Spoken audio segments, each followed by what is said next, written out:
ಚಿತ್ರದುರ್ಗ ಮೂಲದ ರೇಣುಕಾಸ್ವಾಮಿ ಹತ್ಯೆ ಪ್ರಕರಣಕ್ಕೆ ಸಂಬಂಧಪಟ್ಟಂತೆ ದರ್ಶನ್ ಮತ್ತು ಗ್ಯಾಂಗ್ ಅನ್ನ ಕೋರ್ಟ್ಗೆ ಹಾಜರುಪಡಿಸಲಾಗಿದೆ. ಮ್ಯಾಜಿಸ್ಟ್ರೇಟ್ ಕೋರ್ಟ್ ಎದುರು ದರ್ಶನ್ ಗ್ಯಾಂಗ್ ಹಾಜರು. ಆರೋಪಿಗಳನ್ನ ಮತ್ತೆ 3 ದಿನ ಕಸ್ಟಡಿಗೆ ಕೇಳೋ ಸಾಧ್ಯತೆ ಇದೆ ಅಂತ ಹೇಳಲಾಗ್ತಾ ಇದೆ. ಈಗಾಗಲೇ 2 ಬಾರಿ ಕಸ್ಟಡಿಗೆ ಪಡೆದು ಪೊಲೀಸರು ವಿಚಾರಣೆಯನ್ನ ನಡೆಸಿದ್ದಾರೆ. ಹಾಗಾಗಿ ಕೋರ್ಟ್ ಕಡೆ ಎಲ್ಲರ ಚಿತ್ತ ಇದೆ.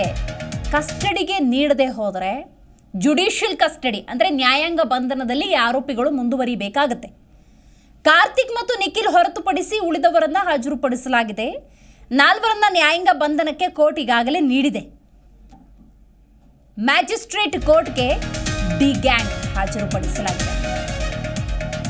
ಚಿತ್ರದುರ್ಗದ ರೇಣುಕಾಸ್ವಾಮಿ ಭೀಕರ ಹತ್ಯೆ ಪ್ರಕರಣ ಇದು. ಹಿಂಬದಿಯ ಗೇಟ್ನಲ್ಲಿ ದರ್ಶನನ್ನ ಪೊಲೀಸರು ಕರೆದುಕೊಂಡು ಹೋಗಿದ್ದಾರೆ. ಮ್ಯಾಜಿಸ್ಟ್ರೇಟ್ ಕೋರ್ಟ್ ಒಳಗೆ ಪೊಲೀಸ್ನವರು ಈಗ ಕರೆದುಕೊಂಡು ಹೋಗಿದ್ದಾರೆ ಅನ್ನುವಂಥ ಮಾಹಿತಿ ಇದೆ. ಮೇನ್ ಗೇಟ್ ಮೂಲಕ ಡಿ ಗ್ಯಾಂಗ್ಗೆ ಕೋರ್ಟ್ಗೆ ಪ್ರೊಡ್ಯೂಸ್ ಮಾಡಲಾಗುತ್ತೆ. The boss Darshan, challenging star, Kannada ಚಿತ್ರರಂಗದ ಒಡೆಯ, ಯಜಮಾನ, ಒಂದಷ್ಟು ಖ್ಯಾತಿಯನ್ನು ದರ್ಶನ್ ಪಡೆದುಕೊಂಡಿರೋದು ನೋಡಿ. ಇವತ್ತು ರೇಣುಕಾಸ್ವಾಮಿ ಭೀಕರ ಹತ್ಯೆ ಪ್ರಕರಣದಲ್ಲಿ ಮ್ಯಾಜಿಸ್ಟ್ರೇಟ್ ಕೋರ್ಟ್ಗೆ ಸದ್ಯ ಡಿ ಬಾಸ್ ಅನ್ನ ಮತ್ತು ಆತನ ಸಹಚರನ್ನ ಹಾಜರುಪಡಿಸಲಾಗುತ್ತೆ. ನೀವು ದೃಶ್ಯದಲ್ಲಿ ಗಮನಿಸ್ತಾ ಇದ್ದೀರಿ ನೋಡಿ, ಬಹಳಷ್ಟು ಪೊಲೀಸರನ್ನ ನಿಯೋಜನೆ ಮಾಡಲಾಗಿದೆ ಮತ್ತು ಹಿಂಬದಿಯ ಗೇಟ್ನಿಂದ ದರ್ಶನನ್ನ ಕರೆದುಕೊಂಡು ಖಾಕಿ ಪಡೆ ಕೋರ್ಟ್ಗೆ ಹಾಜರುಪಡಿಸಿದೆ. ನ್ಯಾಯಾಲಯಕ್ಕೆ ದರ್ಶನ್ ಮತ್ತು ಗ್ಯಾಂಗ್ ಅನ್ನ ಹಾಜರುಪಡಿಸಲಾಗಿದೆ. ಎಸಿಎಂಎಂ ಕೋರ್ಟ್ ಬಳಿ ಪೊಲೀಸ ಬಿಗಿ ಭದ್ರತೆ ಇದೆ. ಆ ದೃಶ್ಯವನ್ನು ನೀವು ನೋಡ್ತಾ ಇದ್ದೀರಿ. 2 KSRP ತುಗಡಿ ಸೇರಿ ಇದ್ದಂತೆ 100ಕ್ಕೂ ಹೆಚ್ಚು ಪೊಲೀಸರ ನಿಯೋಜನೆಯನ್ನ ಮಾಡಲಾಗಿದೆ. ಆ ಹಿಂಬದಿ ಗೇಟ್ನ ಸಮೀಪ ಇರುವಂತಹ ಪೊಲೀಸ್ ಸಿಬ್ಬಂದಿಯನ್ನು ಗಮನಿಸಬಹುದು. ಮಗದೊಂದು ಕಡೆ ಪವಿತ್ರ ಗೌಡ, ಉಳಿದಿರುವಂತಹ ಆ ಆರೋಪಿಗಳ ಎಲ್ಲರನ್ನ ಕೂಡ ನೀವು ಈ ದೃಶ್ಯದಲ್ಲಿ ಗಮನಿಸಬಹುದಾಗಿದೆ. ರೇಣುಕಾಸ್ವಾಮಿ ಭೀಕರ ಹತ್ಯೆ ಪ್ರಕರಣ ಇವತ್ತು ಕೋರ್ಟ್ಗೆ ಪ್ರೊಡ್ಯೂಸ್ ಮಾಡಲಾಗುತ್ತೆ. ಕೋರ್ಟ್ ಇವತ್ತು ಏನು ಆದೇಶ ಕೊಡುತ್ತೆ ಅನ್ನೋದು ಬಹಳ ಮುಖ್ಯ. ಕೋರ್ಟ್ನ ಆದೇಶ ಯಾವುದ್ರ ಮೇಲೆ ಡಿಪೆಂಡ್ ಆಗಿರುತ್ತೆ ಅನ್ನೋದು ನಾವಿಲ್ಲಿ ಗಮನಿಸೋದಾದರೆ ಪೊಲೀಸರ ಸ್ಟೇಟ್ಮೆಂಟ್.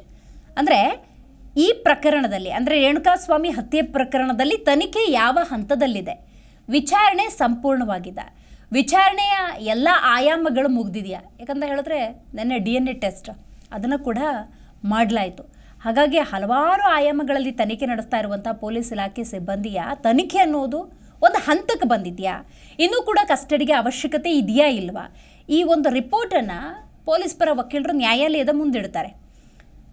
ಏನು ನ್ಯಾಯಾಲಯದ ಒಂದು ಆದೇಶ ಏನಿರುತ್ತೆ ಅನ್ನೋದೇ ಸದ್ಯದ ಕುತೂಹಲ. ಈಗ ಪೊಲೀಸ್ನವರು ಕಸ್ಟಡಿಗೆ ಇನ್ನೂ ರಿಕ್ವೈರ್ಮೆಂಟ್ ಇದೆ ಅಂತ ಕೋರ್ಟ್ಗೆ ಏನಾದರೂ ತಿಳಿಸಿದರೆ ಕೋರ್ಟ್ ತನ್ನ ವಿವೇಚನೆಯಲ್ಲಿ ಒಂದು ಆದೇಶವನ್ನು ಹೊರಡಿಸುತ್ತೆ.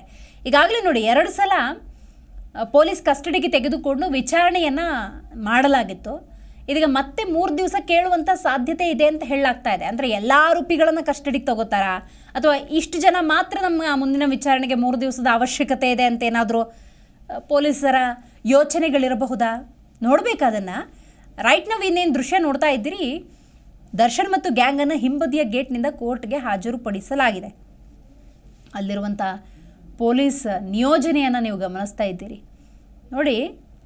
2 KSRP ತುಗಡಿ ಸೇರಿದಂತೆ 100ಕ್ಕೂ ಹೆಚ್ಚು ಪೊಲೀಸರನ್ನು ನಿಯೋಜನೆ ಮಾಡಲಾಗಿದೆ. ದರ್ಶನ್ ಅಂದ ಸಂದರ್ಭದಲ್ಲಿ ಕರ್ನಾಟಕದಾದ್ಯಂತ ಬಹುತೇಕ ಆತನ ಸಿನಿಮಾಕ್ಕೆ ಅಭಿಮಾನಿಗಳಿದ್ದಾರೆ, ದರ್ಶನ್ ಅಭಿಮಾನಿಗಳಿದ್ದಾರೆ. ಯಾವುದೇ ರೀತಿಯ ವ್ಯತ್ಯಯಗಳು ಉಂಟಾಗಬಾರ್ದು ಅನ್ನುವಂಥ ಸದುದ್ದೇಶದಿಂದ ಬಿಗಿ ಬಂದೋಬಸ್ತನ್ನು ಮಾಡಲಾಗಿದೆ. ಅಭಿಮಾನಿಗಳು ಅಂದ ಸಂದರ್ಭದಲ್ಲಿ ಅಭಿಮಾನಿಗಳ ಅತಿರೇಕ, ಅಭಿಮಾನದ ಪರಾಕಾಷ್ಠೆ ಹೀಗೆ ಅಂತ ಊಹಿಸೋದು ಬಹಳ ಕಷ್ಟ. ಹಾಗಾಗಿ ಪೊಲೀಸ್ನವರು ತಮ್ಮದೇ ಆದಂತಹ ವ್ಯವಸ್ಥೆಯನ್ನು ಮಾಡಿಕೊಂಡಿದ್ದಾರೆ. ಹೆಚ್ಚಿನ ಮಾಹಿತಿಯನ್ನು ನಮ್ಮ ಪ್ರತಿನಿಧಿ ವಿಶ್ವನಾಥ್ ನೀಡ್ತಾರೆ. ವಿಶ್ವ, ಈಗಾಗಲೇ ಮ್ಯಾಜಿಸ್ಟ್ರೇಟ್ ಕೋರ್ಟ್ಗೆ ಹಾಜರುಪಡಿಸಲಾಗಿದೆಯಾ? ಪೊಲೀಸ್ನವರು ಕಸ್ಟಡಿಗೆ ಬೇಕು ಅಂತ ಕೇಳೋ ಸಾಧ್ಯತೆ ಎಷ್ಟಿದೆ? ರೈಟ್, ವಿಚಾರಣೆ ಒಂದು ಹಂತಕ್ಕೆ ಬಂದಿದೆ. ಈ ಕೆಲವೊಂದು ಆರೋಪಿಗಳಷ್ಟೇ ವಿಚಾರಣೆಗೆ ಸೂಕ್ತ, ಈ ಥರದ್ದೇನಾದರೂ ಡಿಸಿಷನ್ ಇದೆಯಾ? ರೈಟ್, ನೀವೇನು ಇನ್ಫಾರ್ಮೇಶನ್ ಸಿಗ್ತಾ ಇದೆ? ದಿವ್ಯಾ, ಈಗಾಗಲೇ 24ನೇ ಎಸಿಎಂಎಂ ಕೋರ್ಟ್ ಮುಂದೆ ಆರೋಪಿಗಳನ್ನ ಹಾಜರುಪಡಿಸಲಾಗಿತ್ತು. ಕೊಲೆ ಪ್ರಕರಣದಲ್ಲಿ ಇನ್ನೂ ಆರೋಪಿಗಳ ವಿಚಾರಣೆಯನ್ನ ನಡೆಸಬೇಕಾಗಿದೆ. ಹೀಗಾಗಿ ಕಸ್ಟಡಿಗೆ ನೀಡಿ ಅನ್ನೋ ಒಂದು ಮನವಿಯನ್ನ ಈಗಾಗಲೇ SPP ಅವರು ವಾದವನ್ನು ಮಂಡಿಸಿದ್ದಾರೆ. ಈಗಾಗಲೇ ಪವಿತ್ರ ಗೌಡಗೆ ಒಂದು ಜೇಸಿಗೆ ಕಳಿಸಿರುವಂತದ್ದು, ಅಂದ್ರೆ ನ್ಯಾಯಾಂಗ ಬಂಧನಕ್ಕೆ ವಹಿಸಲಾಗಿರುವಂತದ್ದು. ಪವಿತ್ರ ಗೌಡಗೆ ಒಟ್ಟು 7 ಜನ ಆರೋಪಿಗಳಿಗೆ ನ್ಯಾಯಾಂಗ ಬಂಧನವನ್ನು ಕೂಡ ವಿಧಿಸಲಾಗಿರುವಂತದ್ದು. 6 ಮಂದಿಯನ್ನ ಕಸ್ಟಡಿಗೂ ಕೂಡ SPP ಅವರು ಕೇಳಿದ್ರು. ಇನ್ನು ವಿಚಾರಣೆ ಇದೆ, ಸ್ಥಳಮಾಜರಿದೆ, ಕೆಲವೊಂದು ಸಾಕ್ಷ್ಯಗಳನ್ನ ಸಂಗ್ರಹಿಸಬೇಕು, ವಿಚಾರಣೆ ಮಾಡಬೇಕು ಅನ್ನೋ ನಿಟ್ಟಿನಲ್ಲೂ ಕೂಡ ಮನವಿಯನ್ನು ಸಲ್ಲಿಸ್ತಾರೆ. ಇದಕ್ಕೆ ಪುರಸ್ಕರಿಸಿರುವಂತಹ ನ್ಯಾಯಾಲಯ ದರ್ಶನ್, ವಿನಯ್, ಪ್ರದೋಷ್ ಹಾಗೇನೆ ನಾಗರಾಜ್, ಲಕ್ಷ್ಮಣ್, ಧನರಾಜರನ್ನ ಕಸ್ಟಡಿಗೆ ನೀಡಿ ಈಗಾಗಲೇ ಆದೇಶವನ್ನು ಕೂಡ ಹೊರಡಿಸಿರುವಂತದ್ದು. ಒಟ್ಟಾರೆಯಾಗಿ ಈ ಪ್ರಕರಣದಲ್ಲಿ ಏನು ಕೊಲೆ ಪ್ರಕರಣದಲ್ಲಿ ಇನ್ನೂ ಕೂಡ ತನಿಖೆಯ ಹಂತದಲ್ಲಿ ಇದ್ದೇವೆ, ಇನ್ನೂ ಕೂಡ ಆರೋಪಿಗಳ ವಿಚಾರಣೆ ನಡೆಸಬೇಕು. ಹೀಗಾಗಿ ಆರೋಪಿಗಳನ್ನ ಕಸ್ಟಡಿಗೆ ನೀಡಿದ್ರೆ ಮುಂದಿನ ದಿನಮಾನಗಳಲ್ಲಿ ವಿರೋಧಿತವಾಗಿ ಸೂಕ್ತ ಸಾಕ್ಷ್ಯಾಧಾರಗಳನ್ನು ಕೂಡ ನಾವು ಕಲೆ ಹಾಕಬೇಕಾಗತ್ತೆ. ಹೀಗಾಗಿ ಸಂಪರ್ಕ ಮಾಡ್ತೀವಿ. ರೈಟ್ ವಿಶ್ವ, ಮಾಹಿತಿ ಪಡ್ಕೊಳ್ತೀನಿ ನಿಮ್ಮ ಹತ್ರ, ಹಾಗೆ ಸಂಪರ್ಕದಲ್ಲಿರಿ. ಒಂದು ಬ್ರೇಕಿಂಗ್ ಅಪ್ಡೇಟ್ ಲಭ್ಯವಾಗ್ತಾ ಇದೆ.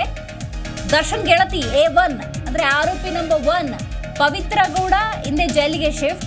ಈಗಾಗಲೇ ನಮ್ಮ ಪ್ರತಿನಿಧಿ ವಿಶ್ವನಾಥಿ ಮಾಹಿತಿಯನ್ನು ನೀಡ್ತಾ ಇದ್ರು. ದರ್ಶನ್ ಸೇರಿದಂತೆ 6 ಆರೋಪಿಗಳಿಗೆ ಮತ್ತೆ ಪೊಲೀಸ್ ಕಸ್ಟಡಿಗೆ ಒಳಪಡಿಸಲಾಗಿದೆ ಅಂತ ಹೇಳಿ ಬ್ರೇಕಿಂಗ್ ಅಪ್ಡೇಟ್ ಲಭ್ಯವಾಗ್ತಾ ಇದೆ. ಡಿ ಗ್ಯಾಂಗ್ನಿಂದ ಅಭಿಮಾನಿ ರೇಣುಕಾಸ್ವಾಮಿ ಕೊಲೆ ಪ್ರಕರಣಕ್ಕೆ ಸಂಬಂಧಪಟ್ಟಂತಹ ಮೇಜರ್ ಅಪ್ಡೇಟ್ ಇದು. ಇವತ್ತು ಎಲ್ಲರ ಚಿತ್ತ ಕೋರ್ಟ್ನತ್ತವೇ ಇತ್ತು. ಹಾಗಾಗಿ ನೀವು ಗಮನಿಸ್ತಾ ಇದ್ದೀರಿ, ದರ್ಶನ್ ಪರ ವಕೀಲರು ಕೂಡ ತಮ್ಮ ವಾದವನ್ನ ಮಂಡಿಸಿದ್ದಾರೆ. ಇದರ ನಡುವೆ ಪೊಲೀಸ್ನವರು ಕೂಡ ಇನ್ನೂ ಹೆಚ್ಚಿನ ವಿಚಾರಣೆಯ ಅವಶ್ಯಕತೆ ಇದೆ ಅಂತ 3 ದಿವಸಗಳ ಕಾಲಾವಕಾಶವನ್ನ ಕೇಳಿದ್ರು. ರೈಟ್, ಆ ಪೊಲೀಸ್ನವರ ಮನವಿಯನ್ನ ಕೋರ್ಟ್ ಕೂಡ ಪುರಸ್ಕರಿಸಿದೆ. ರೈಟ್ ವಿಶ್ವ, ನೀವು ಈಗಾಗಲೇ ಹೇಳ್ತಾ ಇದ್ರಿ ಪವಿತ್ರ ಗೌಡ ಅಗೇನ್ ಜುಡಿಷಿಯಲ್ ಕಸ್ಟಡಿಗೆ, ಇನ್ನು ಉಳಿದ ಆರೋಪಿಗಳು ಅಂತ. ಇನ್ನು ಹೆಚ್ಚಿನ ವಿಚಾರಣೆ ಯಾವ ಆಯಾಮದಲ್ಲಿ ನಡೀಬಹುದು, ಯಾರನ್ನ ಇನ್ನು ಪೊಲೀಸ್ ಕಸ್ಟಡಿಯಲ್ಲಿ ಮುಂದುವರಿಸ್ತಾ, ಇದರ ಬಗ್ಗೆ ಇನ್ ಡೀಟೇಲ್ ಆಗಿ ಹೇಳ್ಬೋದಾ? ದಿವ್ಯಾ, ಈಗಾಗಲೇ ದರ್ಶನ್, ವಿನಯ್, ಪ್ರದೋಷ್ ಮತ್ತು ನಾಗರಾಜ್, ಲಕ್ಷ್ಮಣ್, ಧನರಾಜರನ್ನ ಕಸ್ಟಡಿಗೆ ನೀಡಲಾಗಿರುವಂತದ್ದು. ಪ್ರಮುಖವಾಗಿ ಇವರಿಂದ ಕೆಲವೊಂದು ಅಂಶಗಳು, ಯಾಕಂತಂದ್ರೆ ತನಿಖೆಯ ಸಂದರ್ಭದಲ್ಲಿ ಸ್ಥಳಮಾಜರು ಮಾಡುವಂತಹ ಸಂದರ್ಭದಲ್ಲೂ ಕೂಡ ಕೆಲವೊಂದು ಸಾಕ್ಷ್ಯಾಧಾರಗಳು ದೊರಕುದ್ರೂ ಕೂಡ ಇನ್ನೂ ಇನ್ ಡೆಪ್ತ್ ಆಗಿ ಇವರ ವಿಚಾರಣೆ ನಡೆಸಬೇಕಾಗಿದೆ. ಯಾಕಂತಂದ್ರೆ ಕೆಲವೊಂದು ಅಂಶಗಳಲ್ಲಿ ಪ್ರಶ್ನೆಯನ್ನ ಕೇಳಿದಾಗ ಇವರು ಸಮಂಜಸವಾದ ಉತ್ತರವನ್ನ ಕೊಟ್ಟಿಲ್ಲ ಅನ್ನೋ ಒಂದು ಮಾಹಿತಿ ಕೂಡ ಸಿಕ್ಕಿರುವಂತದ್ದು. ಮೊದಲಿಗೆ ನಟ ದರ್ಶನ್ ಕೂಡ ಸರಿಯಾದಂತಹ ಉತ್ತರವನ್ನು ಕೂಡ ಕೊಟ್ಟಿರ್ಲಿಲ್ಲ. ಅದಾದ್ಮೇಲೆ ಸ್ವಇಚ್ಛಾ ಹೇಳಿಕೆಯನ್ನು ಕೂಡ ದಾಖಲು ಮಾಡ್ಕೊಂಡಿದ್ರು. ಆದ್ರೆ ಇದರಲ್ಲಿ ದರ್ಶನ್ ಅವರು ಸ್ವಇಚ್ಛಾ ಹೇಳಿಕೆಯಲ್ಲಿ ನಾನು 30 ಲಕ್ಷ ಕೊಟ್ಟಿದ್ದಾಗಿ ಒಪ್ಕೊಂಡಿದ್ರು. ಅದೇ ರೀತಿಯಾಗಿ ಆ ಕೊಲೆ ಕೇಸ್ನಲ್ಲಿ ನನ್ನ ಹೆಸರು ಬರದಂತೆ ನೋಡ್ಕೊಳ್ಳಿ ಅನ್ನೋ ಒಂದು ಉದ್ದೇಶಕ್ಕೂ ಕೂಡ ಡೀಲ್ ಮುಗಿಸಿದ್ರು ಅನ್ನೋ ಒಂದು ಮಾಹಿತಿ ಕೂಡ ಸಿಕ್ಕಿತ್ತು. ಆದ್ರೆ ಇನ್ನುಳಿದವಾಗ ಅಂತಂದ್ರೆ ದರ್ಶನ್ ಮೇಲೆ ಹಲ್ಲೆ ಮಾಡೋದಾಗಿರ್ಬೋದು ಮತ್ತು ಯಾವ ರೀತಿಯಲ್ಲಿ ಪ್ಲಾನ್ ರೂಪಿಸ್ಕೊಂಡಿದ್ರು, ಮುಂದೆ ಈ ಕೇಸನ್ನ ಮುಚ್ಚಿ ಹಾಕೋದಕ್ಕೆ ಏನೆಲ್ಲ ಪ್ಲಾನ್ ಮಾಡಿದ್ರು, ಇವರಿಗೆ ಯಾರಾದ್ರೂ ಬೇರೆಯವರು ಸಾಥ್ ಕೊಟ್ಟಿದ್ರ ಅನ್ನೋ ಒಂದು ಹಿನ್ನೆಲೆಯಲ್ಲೂ ಕೂಡ ತನಿಖೆಯನ್ನ ನಡೆಸಬೇಕಾಗಿದೆ. ಹೀಗಾಗಿ ತನಿಖಾಧಿಕಾರಿಗಳು ಕೂಡ ಕೋರ್ಟ್ಗೆ ಮನವಿಯನ್ನ ಕೂಡ ಸಲ್ಲಿಕೆ ಮಾಡ್ತಾರೆ. SPP ಅವರು ಕೂಡ ಮನವಿಯನ್ನು ಸಲ್ಲಿಕೆ ಮಾಡ್ತಾರೆ. ಇದರಿಂದಾಗಿ SPP ಅವರ ವಾದವನ್ನು ಕೂಡ ಕೋರ್ಟ್ ಪುರಸ್ಕರಿಸಿರುವಂತದ್ದು. ನೀವು ಇವರನ್ನ 6 ಜನ ಮಂದಿಯನ್ನ ಕಸ್ಟಡಿಗೆ ತಗೊಳ್ಳಿ, ಇನ್ನುಳಿದಂತಹ 7 ಮಂದಿ ಏನು ಆರೋಪಿಗಳಿದ್ದಾರೆ ಪವಿತ್ರ ಗೌಡ ಸೇರಿ 6 ಮಂದಿಗೆ ಈಗ ಕಸ್ಟಡಿಗೆ ಕೂಡ ನೀಡಲಾಗಿರುವಂತದ್ದು. ಒಟ್ಟು 7 ಜನರಿಗೆ ಕಸ್ಟಡಿಗೆ ನೀಡಲಾಗಿರುವಂತದ್ದು. ಹಾಗೇನೆ ಪವಿತ್ರ ಗೌಡ ಮತ್ತು ಇನ್ನುಳಿದ 6 ಜನ ಆರೋಪಿಗಳೇನಿದ್ದಾರೆ ಇವತ್ತು ಸಂಜೆ ಒಳಗೆ ಪರಪ್ಪನಾಗ್ರಹಾರ ಜೈಲನ್ನ ಸೇರ್ತಾರೆ. ಇನ್ನು ದರ್ಶನ್, ವಿನಯ್, ಪ್ರದೋಷ್ ಮತ್ತು ನಾಗರಾಜ್, ಲಕ್ಷ್ಮಣ್, ಧನರಾಜ್ ಏನಿದ್ದಾರೆ ಇವರು ಮತ್ತೆ ಇವರನ್ನ ಅನ್ನಪೂರ್ಣೇಶ್ವರ ನಗರ ಪೊಲೀಸ್ ಠಾಣೆಗೆ ಕರೆದುಕೊಂಡು ಹೋಗಿ ವಿಚಾರಣೆ ನಡೆಸುವಂತಹ ಕೆಲಸವನ್ನು ಕೂಡ ಅಧಿಕಾರಿಗಳು ಮುಂದುವರಿಸ್ತಾರೆ. ಒಟ್ಟಾರೆಯಾಗಿ ಎಲ್ಲಾ ಆರೋಪಿಗಳಿಗೂ ಕೂಡ ಇವತ್ತು ಜೈಲಿಗೆ ಕಳಿಸಲಾಗುತ್ತೆ ಅಂತ ಹೇಳಲಾಗ್ತಾ ಇತ್ತು. ಆದ್ರೆ ಇವತ್ತು ರಿಮೈಂಡರ್ ಜಿಯನ್ನು ಕೂಡ ಒಂದು ರೆಡಿ ಮಾಡಿಕೊಂಡು ಕೋರ್ಟ್ಗೆ ಸಲ್ಲಿಸುವಂತಹ ತನಿಖಾಧಿಕಾರಿಗಳು ಮುಂದಿನ ದಿನಮಾನಗಳಲ್ಲಿ ಮತ್ತಷ್ಟು ವಿಚಾರಣೆಗೆ ಆರೋಪಿಗಳನ್ನ ಒಳಪಡಿಸ್ತಾರೆ. ಮುಂದೆ ಮತ್ತಷ್ಟು ಸಾಕ್ಷ್ಯಾಧಾರಗಳನ್ನು ಕೂಡ ಕಲೆಕ್ಟ್ ಮಾಡ್ಕೊಳ್ಬೇಕಾಗಿದೆ. ಹೀಗಾಗಿ ಕೋರ್ಟ್ಗೆ ಮನವರಿಕೆ ಮಾಡಿ ಈ ಆರೋಪಿಗಳನ್ನು ಕೂಡ ಕಸ್ಟಡಿಗೆ ಪಡ್ಕೊಂಡಿದ್ದಾರೆ. ಇನ್ನು ಈ ಆರೋಪಿಗಳೇನಿದ್ದಾರೆ ಕಂಪ್ಲೀಟ್ ಆಗಿ ಇವರೆಲ್ಲರೂ ಕೂಡ ಮತ್ತೆ ಈಗ ಅನ್ನಪೂರ್ಣೇಶ್ವರ ನಗರ ಪೊಲೀಸ್ ಠಾಣೆಯಲ್ಲೇ ಇರ್ತಾರೆ. ಅವ್ರನ್ನ ಮತ್ತೆ ACP ಚಂದನಾದಿಯಾಗಿ ಮತ್ತು DCP ಗಿರೀಶ್ ಅವರ ನೇತೃತ್ವದ ಒಂದು ಟೀಮ್ ಏನಿದೆ ಮತ್ತಷ್ಟು ವಿಚಾರಣೆಯನ್ನು ಕೂಡ ನಡೆಸುತ್ತೆ. ಇನ್ನುಳಿದ 7 ಮಂದಿ ಈಗ ಪರಪ್ಪನ ಅಗ್ರಹಾರದಲ್ಲಿ ಕಂಬಿ ಹಿಂದೆ ಸೇರ್ಬೇಕಾಗಿದೆ. ದಿವ್ಯಾ, ನಿಮ್ಮೆಲ್ಲ ಮಾಹಿತಿಗಾಗಿ ರೈಟ್ ನಾವು ಬರ್ತಿರುವಂತಹ ಇನ್ಫಾರ್ಮೇಶನ್ ನೀವು ಗಮನಿಸ್ತಾ ಇದ್ದೀರಿ. ಇವತ್ತು ದರ್ಶನ್ ಪ್ರಕರಣದಲ್ಲಿ ಬಹುತೇಕ ಅವರ ಅಭಿಮಾನಿಗಳ ಚಿತ್ತ ಕೋರ್ಟ್ನತ್ತ ಇತ್ತು ಅಂತ ಹೇಳಿದ್ರೆ ತಪ್ಪಾಗುವುದಿಲ್ಲ. ದರ್ಶನ್ ಪರ ವಕೀಲರು ಕೂಡ ವಾದವನ್ನ ಮಂಡಿಸಿದ್ದಾರೆ. ಈ ನಡುವೆ ಏನಂತ ವಾದ ಮಂಡಿಸಿದ್ರು ಅಂತ ನೋಡೋದಾದರೆ, ದರ್ಶನ್ಗೆ ಸಂಬಂಧಪಟ್ಟಂತಹ ಎಲ್ಲ ವಸ್ತುಗಳ ರಿಕವರಿ ಆಗಿದೆ, ವಿಚಾರಣೆಗೆ ಒಳಪಡಿಸಿದಾಗಿದೆ, ಈ ರೀತಿಯ ಒಂದಷ್ಟು ವಾದವನ್ನ ಮಂಡಿಸಿದ್ದಾರೆ. ಇದರ ನಡುವೆ SPP ಮನವಿಯನ್ನ ಮಾಡ್ತಾರೆ. ಅಂದರೆ ಸ್ಪೆಷಲ್ ಪಬ್ಲಿಕ್ ಪ್ರಾಸಿಕ್ಯೂಟರ್ ಇನ್ನೂ ಹೆಚ್ಚಿನ ಕಸ್ಟಡಿಗೆ ದರ್ಶನ್ ಮತ್ತು ಆರೋಪಿಗಳ ಅವಶ್ಯಕತೆ ಇದೆ ಅಂತ. ನ್ಯಾಯಾಲಯ ತನ್ನ ವಿವೇಚನೆಯಲ್ಲಿ ಇದೀಗ ಮತ್ತೆ ಪೊಲೀಸ್ ಕಸ್ಟಡಿಗೆ ನೀಡಿರುವಂಥದ್ದು. ಇದರಲ್ಲಿ ಪವಿತ್ರ ಗೌಡರನ್ನು ಹೊರತುಪಡಿಸಿ, ಪವಿತ್ರ ಗೌಡ ಇನ್ನು ಜೆಸಿಯಲ್ಲಿ ಇರಬೇಕಾಗತ್ತೆ, ಅಂದರೆ ನ್ಯಾಯಾಂಗ ಬಂಧನದಲ್ಲಿ ಇರಬೇಕಾಗತ್ತೆ. ಆಕೆಯನ್ನು ಹೊರತುಪಡಿಸಿ ಇನ್ನು 7 ಜನರಿಗೆ ಜೈಲು ಅಂತಲೇ ಹೇಳ್ಬೋದು, ಅಥವಾ ಪೊಲೀಸ್ ಕಸ್ಟಡಿಯಲ್ಲಿ ಇರಬೇಕಾಗತ್ತೆ. ಮುಂದಿನ ಪೊಲೀಸ್ ವಿಚಾರಣೆಯನ್ನು ಎದುರಿಸಬೇಕಾಗುತ್ತೆ. ಇದ್ಯಾಕೆ ಅಂತ ನೋಡೋದಾದರೆ, ಇಷ್ಟು ದಿವಸಗಳ ಕಾಲ ಪೊಲೀಸ್ನವರು 2 ಸತಿ ಕಸ್ಟಡಿಗೆ ತಗೊಂಡು ಪ್ರಶ್ನೆ ಮಾಡಿದ್ರೆ ಸರಿಯಾದಂತಹ ಸಮಂಜಸವಾದಂಥ ಉತ್ತರವನ್ನು ಕೊಟ್ಟಿಲ್ಲ ಅನ್ನುವಂಥ ಪ್ರಮುಖ ಕಾರಣವನ್ನು ಸ್ಪೆಷಲ್ ಪಬ್ಲಿಕ್ ಪ್ರಾಸಿಕ್ಯೂಟರ್ ನ್ಯಾಯಾಲಯದ ಮುಂದಿಟ್ಟಿದ್ದಾರೆ. ಅಂದರೆ ಸಹಜವಾಗಿ ಆರೋಪಿ ಸ್ಥಾನದಲ್ಲಿ ಇದ್ದವ್ರು ಯಾರೇ ಆಗಿದ್ರು ಕೂಡ ತಪ್ಪು ಮಾಡಿದ್ರು ಮಾಡಿಲ್ಲ ಅಂದರೂ ನನಗೇನೋ ಗೊತ್ತಿಲ್ಲ, ನನಗೂ ಈ ಪ್ರಕರಣಕ್ಕೆ ಸಂಬಂಧ ಇಲ್ಲ, ನಾನು ಈ ಪ್ರಕರಣದಿಂದ ಹೊರ ಇದ್ದೇನೆ, ಈ ರೀತಿಯ ಒಂದಷ್ಟು ಸ್ಟೇಟ್ಮೆಂಟನ್ನು ಕೊಡ್ತಿರ್ತಾರೆ. ಏನೇ ಸಾಕ್ಷ್ಯಾಧಾರಗಳನ್ನು ಆರೋಪಿಗಳ ಮುಂದಿಟ್ಟರೂ ಕೂಡ ಈ ಪ್ರಕರಣಕ್ಕೂ ತನಗೂ ಸಂಬಂಧ ಇಲ್ಲ ಅನ್ನುವಂಥ ಸ್ಟೇಟ್ಮೆಂಟನ್ನು ಕೊಟ್ಟಿರೋದ್ರಿಂದಾಗಿ ದರ್ಶನ್ ಸೇರಿದಂತೆ ವಿನಯ್, ಪ್ರದೋಷ್, ನಾಗರಾಜ್, ಲಕ್ಷ್ಮಣ್, ಧನ್ರಾಜ್ ಹೀಗೆ ಒಟ್ಟು 6 ಮಂದಿಯನ್ನು ಮತ್ತೆ ಪೊಲೀಸ್ ಕಸ್ಟಡಿಗೆ ನೀಡಲಾಗಿದೆ. ಪವಿತ್ರ ಅಂದ ಸಂದರ್ಭದಲ್ಲಿ ಆಕೆ ಜೆಸಿಯಲ್ಲಿ ಮುಂದುವರಿಬೇಕಾಗತ್ತೆ.